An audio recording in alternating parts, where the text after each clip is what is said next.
Hello, അസ്സലാമു അലൈക്കും. അപ്പോൾ ഇന്ന് കാണിക്കുന്ന ഞാനൊരു അടിപൊളി ഒരു സ്വീറ്റ് റെസിപ്പിയാണ് കേട്ടോ. ഇതെന്ന് പറഞ്ഞാൽ ഒരു എന്താ പറയുക സ്വീറ്റ് ബ്രെഡിൻ്റെ റെസിപ്പിയാണ്. ഒരു ബ്രെഡ് പോലാണ് ഉണ്ടാവുക. ഒരു പേസ്ട്രിയാണ്. അടിപൊളിയാണ്. ഇതിൻ്റെ ഷേപ്പാണെങ്കിൽ ക്രോയ്സൻ്റെ ഷേപ്പിലാണ് ഇന്ന് ഉണ്ടാക്കി കാണിക്കുന്നത്. അടിപൊളിയാണ്. നല്ല ടേസ്റ്റി ആയിട്ടുള്ള പിന്നെ പോരാത്തതിന് ഇത് ഫില്ല് ചെയ്തിട്ടുള്ള ഒരു പേസ്ട്രിയും കൂടിയാണ് കേട്ടോ. നല്ലൊരു അടിപൊളി കസ്റ്റാർഡാണ് ഇതിൻ്റെ ഉള്ളിൽ ഫില്ല് ചെയ്തത്. അപ്പോൾ അതും ഞാൻ കാണിക്കുന്നുണ്ട്. ആ ഒരു കസ്റ്റാർഡ് എങ്ങനെയാണ് ഉണ്ടാക്കിയെന്നുള്ളതും. കസ്റ്റാർഡ് ഫില്ല് ചെയ്തിട്ടുള്ള സ്വീറ്റ് ബ്രെഡാണ് കേട്ടോ. സൂപ്പർ ടേസ്റ്റാണ്. അതുപോലെ തന്നെ കാണാനും നല്ല ഭംഗിയാണ്.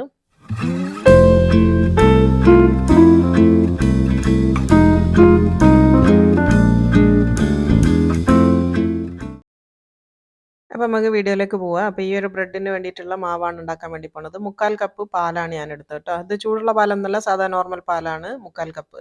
പിന്നെ 2 മുട്ടയാണ് ഇട്ട് കൊടുക്കുന്നത്. അതും ഇതിലേക്ക് തന്നെ ഒന്നിച്ചിട്ട് കൊടുത്താൽ മതി. പിന്നെ വേണ്ടത് ഇൻസ്റ്റൻറ്റ് ഈസ്റ്റാണ്. 1 ടേബിൾ സ്പൂണാണ് എടുത്തത് കേട്ടോ ഈസ്റ്റ്.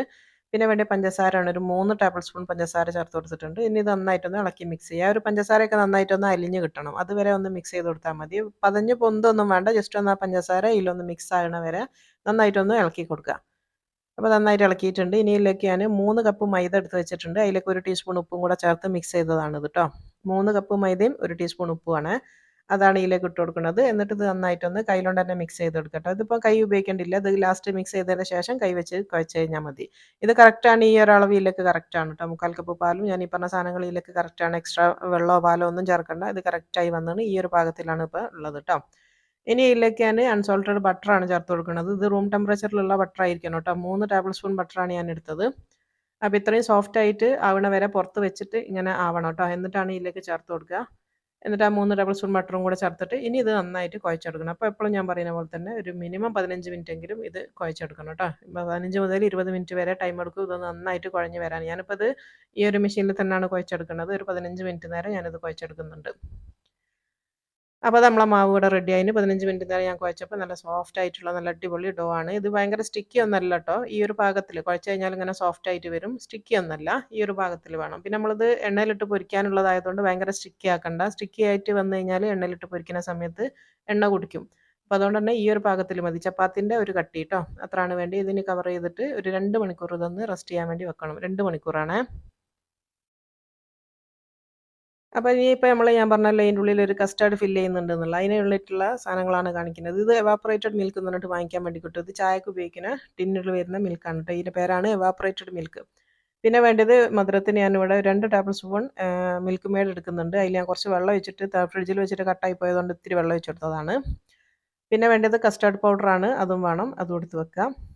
ഇനിയിപ്പോൾ നമ്മൾ കസ്റ്റാർഡ് ഉണ്ടാക്കാൻ വേണ്ടിയിട്ട് ഞാനൊരു പാത്രം എടുത്ത് വെച്ചിട്ടുണ്ട്. അതിലേക്ക് നമ്മൾ ആദ്യം തന്നെ ഞാനിപ്പോൾ അളവ് നിങ്ങൾക്ക് കാണിച്ചു തരാൻ വേണ്ടിയിട്ട് ഒന്ന് അളന്ന് കാണിക്കുന്നതാണ്. 1/2 കപ്പ് ഞാൻ എവാപ്പറേറ്റഡ് മിൽക്ക് എടുക്കുന്നുണ്ട് കേട്ടോ. ഇനിയിപ്പോൾ ഈ ഒരു എവാപ്പറേറ്റഡ് മിൽക്ക് നിങ്ങൾക്ക് കിട്ടിയില്ല എന്നുണ്ടെങ്കിൽ സാധാ പാൽ തന്നെ ഫുൾ എടുത്താലും മതി. പിന്നെ വേണ്ടത് മധുരത്തിന് ആവശ്യമായിട്ടുള്ള മിൽക്ക് മെയ്ഡ് ഒഴിച്ച് കൊടുക്കുക. അതൊക്കെ നിങ്ങളുടെ ഇഷ്ടത്തിനനുസരിച്ച് ഒഴിക്കുക കേട്ടോ. പിന്നെ വേണ്ടത് സാധാ നമ്മളെ നോർമൽ പാലാണ്. അതൊരു കപ്പാണ് ഞാൻ എടുക്കുന്നത്. ഇനിയിപ്പോൾ എവാപ്പറേറ്റഡ് മിൽക്ക് ഇല്ല എന്നുണ്ടെങ്കിൽ 1/2 കപ്പ് പാലെടുത്താൽ മതി.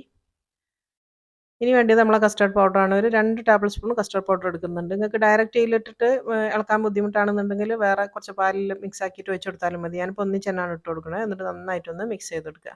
ആ ഒരു കസ്റ്റാർഡൊന്നും കട്ടയില്ലാത്ത രീതിയിൽ നന്നായിട്ട് ഇളക്കിയെടുക്കുക കേട്ടോ. ഇനി ഇത് അടുപ്പത്തേക്ക് വെച്ച് കൊടുക്കുക. എന്നിട്ട് നന്നായിട്ട് കുറുക്കിയെടുക്കണം. പെട്ടെന്ന് തന്നെ ആവും കേട്ടോ. ഒരുപാട് ടൈമൊന്നും എടുക്കില്ല. പെട്ടെന്ന് ഇത് കുറുകി വരും. അപ്പോൾ നന്നായിട്ട് ഇളക്കിയും കൊണ്ട് നിൽക്കുക. കട്ടായി പോകരുത്. അപ്പോൾ നമ്മളെ കസ്റ്റാർഡ് ഇവിടെ കുറുകി വന്നാണ്. ഇതാ ഈ ഒരു പാകത്തിലാണ് ഉള്ളത് കേട്ടോ. നന്നായിട്ട് കുറുകി വന്ന് ഇതിപ്പോൾ കണ്ടില്ലേ?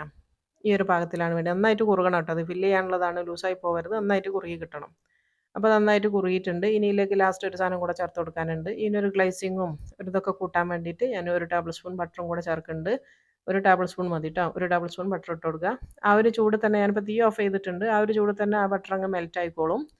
ഇനി മാറ്റി തീയൊന്നും കത്തിക്കണ്ട. ആ ഒരു ചൂട് തന്നെ അതങ്ങ് മെൽറ്റ് ആയിക്കോളും. അപ്പോൾ മെൽറ്റ് ആകണ വരെ ഒന്ന് ഇളക്കി കൊടുക്കുക. നന്നായിട്ട് മിക്സ് ചെയ്യുക. അപ്പോൾ ആ ഒരു കസ്റ്റർഡിന് നല്ലൊരു തിളക്കം വരും. കണ്ടില്ലേ? അപ്പോൾ അതാ ബട്ടർ നന്നായിട്ട് അതിൽ മെൽറ്റ് ആയിട്ടുണ്ട്. ഇതിന് തണുത്തതിന് ശേഷം നമുക്ക് വേറെ മാറ്റാം കേട്ടോ. തണുക്കാൻ വേണ്ടി വെക്കാം. ഇനിയിപ്പോൾ അത് 2 മണിക്കൂർ കഴിഞ്ഞിട്ടുണ്ട് നമ്മളെ മാവ്. ഇതിപ്പോൾ കണ്ടില്ല ആ ഒരു കവറൊക്കെ നന്നായിട്ട് പൊങ്ങി വന്നാണ്. മാവൊക്കെ കറക്റ്റ് പാകത്തിൽ റെഡി ആയിരുന്നു കേട്ടോ. 2 മണിക്കൂറാണ് ഞാനിവിടെ പൊങ്ങാൻ വേണ്ടി വെച്ചത്. ഇനിയിപ്പോൾ നമുക്ക് ഇതൊന്ന് പരത്തിയെടുക്കണം. അപ്പോൾ ഇഷ്ടമുള്ള ഷേപ്പിൽ നിങ്ങൾക്ക് ഇതാക്കി എടുക്കാം കേട്ടോ. ഞാനിപ്പോൾ ഇത് വേറൊരു ചാനലിൽ കണ്ടതാണ് ഇങ്ങനെ ഈ ഒരു ഷേപ്പിൽ പൊരിച്ചെടുക്കുന്നത്. അതുകൊണ്ടാണ് ഞാനിത് ട്രൈ ചെയ്ത് നോക്കുമ്പോൾ അടിപൊളിയാണ്. സൂപ്പറാണ് കേട്ടോ. അപ്പോൾ ഞാനിപ്പോൾ അങ്ങനെ തന്നെയാണ് കാണിക്കാൻ വേണ്ടി പോണത്. അപ്പോൾ അതൊന്ന് ജസ്റ്റ് ഒന്ന് അത് ഉരുളാക്കിയെടുക്കുക. വല്ലാണ്ട് കുഴച്ച് അതിൻ്റെ എയർ ബബിൾസ് ഒന്നും പോക്കാൻ നിൽക്കണ്ട. ജസ്റ്റ് ഒന്ന് ഉരുട്ടിയെടുത്താൽ മതി. എന്നിട്ട് ഇത് നന്നായിട്ടൊന്ന് പരത്തിയെടുക്കണം. കുറച്ച് മൈദപ്പൊടി അടിയിലും മേലെയൊക്കെ ആയിട്ട് ഇട്ട് കൊടുക്കുക. എന്നിട്ട് ഇതൊന്ന് പരത്തിയെടുക്കുക കേട്ടോ. ഇനിയിപ്പോൾ ഇത് പരത്തിയെടുക്കുന്നത് ഞാൻ റെക്റ്റാങ്കിൾ ഷേപ്പിലാണ് പരത്തിയെടുക്കുന്നത്. കാരണം നമുക്കിത് ക്രോയിസൻ്റെ ഷേപ്പിലാണ് നമ്മളിത് മുറിച്ചെടുക്കുന്നത് കേട്ടോ. ആ ക്രോയിസൻ്റെ ഷേപ്പിലായി കിട്ടണമെങ്കിൽ ഇതൊന്ന് റെക്റ്റാങ്കിൾ ഷേപ്പിലേക്ക് ആക്കിയെടുക്കുക. ഇനി വട്ടത്തിൽ മുറിച്ചിട്ട് പരത്തിയതിന് ശേഷം നിങ്ങൾ മുറിച്ചെടുത്താലും മതി. ഞാനിപ്പോൾ റെക്റ്റാങ്കിളായിട്ട് ഇതാ പരത്തി വെച്ചിട്ടുണ്ട്. ഇനി ഇതിൻ്റെ 4 ഭാഗവും സൈഡൊന്ന് മുറിച്ച് കൊടുക്കുക കേട്ടോ. കറക്റ്റ് ഷേപ്പ് കിട്ടാൻ വേണ്ടിയിട്ടാണ്. മുറിക്കണമെന്ന് നിർബന്ധമൊന്നുമില്ല. കറക്റ്റ് ഷേപ്പ് കിട്ടാൻ വേണ്ടിയിട്ടാണ് 4 ഭാഗത്തൊന്നും ഞാൻ മുറിച്ചിട്ട് ഒഴിവാക്കുന്നത്. ഒഴിവാക്കല്ല, അതെല്ലാം കൂടെ ഉരുട്ടിയിട്ട് ലാസ്റ്റ് അതും നമുക്ക് ഇതേപോലെ തന്നെ ആക്കിയെടുത്താൽ മതി. അപ്പോൾ അത് 4 ഭാഗത്തുനിന്ന് ഞാൻ അതിൻ്റെ സൈഡൊക്കെ മുറിച്ച് മാറ്റിയിട്ടുണ്ട്. ഇപ്പം കറക്റ്റ് നല്ല അളവൊത്ത റെക്റ്റാങ്കിളായിട്ട് മാറിയാണ്. ഇനി നമുക്കിത് ഈ ഒരു ക്രോയിസൻ്റെ ഷേപ്പിലേക്ക് ആക്കണമെങ്കിൽ ട്രയാങ്കിളായിട്ട് മുറിച്ചെടുക്കണം. അപ്പോൾ ഇതിൻ്റെയൊക്കെ വലുപ്പം നിങ്ങൾക്ക് കൂട്ടുകയും കുറയ്ക്കുകയൊക്കെ ചെയ്യാം കേട്ടോ. ഞാനിപ്പോൾ കുറച്ച് വലുപ്പത്തിലാണ് ആക്കിയെടുക്കുന്നത്. അപ്പോൾ അത് ഞാനെല്ലാം ട്രയാങ്കിളായിട്ട് മുറിച്ചെടുത്താണ്. ഇനി ഇത് ഓരോന്നും റോൾ ചെയ്തെടുക്കാം കേട്ടോ. അപ്പോൾ ഇതിൻ്റെ ഉള്ളിൽ ഇപ്പം ഫില്ല് ചെയ്യാൻ പോകരുത്. കാരണം ഞാനിത് എണ്ണയിലിട്ട് പൊരിക്കുന്നതാണ്. അപ്പം ഫില്ലിങ് നമ്മളിപ്പം തന്നെ ഇട്ട് കൊടുത്തു കഴിഞ്ഞാൽ അത് എണ്ണയിലേക്ക് അങ്ങ് ഇളകിപ്പോവും. അതുകൊണ്ട് തന്നെ ഫില്ലിങ് ഇപ്പം ചെയ്യാൻ പാടില്ല. ഇതിങ്ങനെ ജസ്റ്റ് ഒന്ന് ക്രോയിസൻ്റെ ഷേപ്പിലേക്ക് നമ്മളങ്ങനെ മടക്കിയെടുക്കുക. അത്രേ ഉള്ളൂ. അപ്പോൾ ഞാനെല്ലാം ഇതേപോലെ തന്നെ ആക്കിയെടുത്തിട്ടുണ്ട്. എന്നിട്ട് ഇതൊന്ന് റെസ്റ്റ് ചെയ്യാൻ വേണ്ടി വെക്കണം. അരമണിക്കൂർ നമ്മളിങ്ങനെ ഇത് റോൾ ചെയ്തതിന് ശേഷം വെക്കണം കേട്ടോ. അരമണിക്കൂർ മാറ്റി വെക്കുക. അപ്പോൾ ഞാൻ ആ സമയം കൊണ്ട് എണ്ണ ഇവിടെ ചൂടാൻ വേണ്ടി വെച്ചിട്ടുണ്ട്. പിന്നെ എണ്ണൻ്റെ ചൂട് വളരെ പ്രധാനമാണ്. നേരിയ ചൂടേ ഉണ്ടാവാൻ പാടുള്ളൂ കേട്ടോ. നല്ലോണം ചൂടായി കഴിഞ്ഞതിന് ശേഷം തീ നന്നായിട്ട് കുറച്ച് വെക്കുക. ചെറിയ തീയിലാണ് ഇത് പൊരിച്ചെടുക്കേണ്ടത്.